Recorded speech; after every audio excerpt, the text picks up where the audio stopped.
Boyadılar küynüğünü kan bilen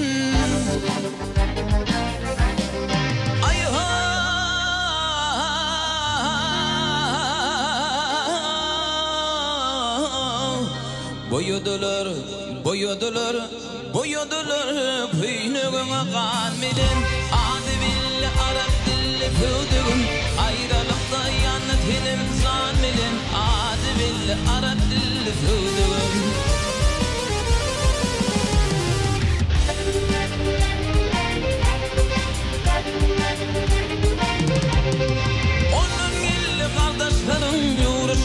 Korkusundan korkumurlar yenleşip Körüğünü allıdırdı dinleşip Adı billi Arap dilli füdüğün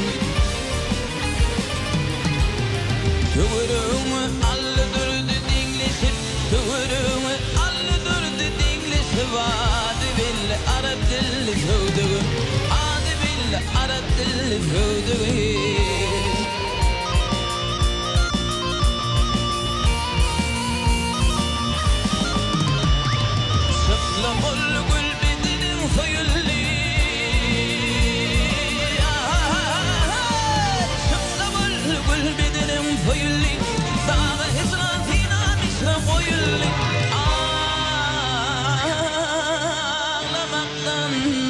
Yakup gözü oyulli Adı billi Arap dilli füdüğün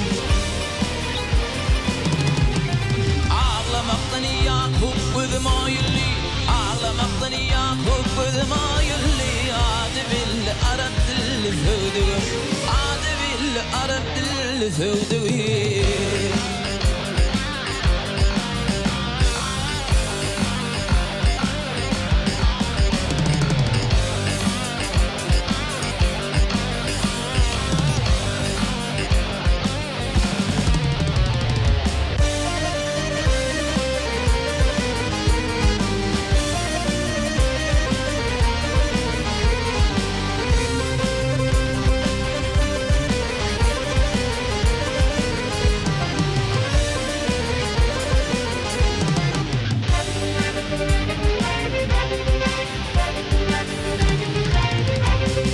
Mağtumlu dir elim bakli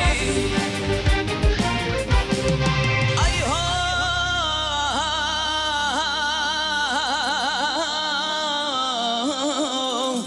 Mağtumlu dir elim bakli Dilik seni müfürü al şekilli Düşman vurup ayağına yıkılli Adı billi Arap dilli füdüğün Düşman vurup ayağına yıkılli Düşman vurup ayağına yıkılli Adı billi Arap dilli füdüğün Adı billi Arap dilli füdüğün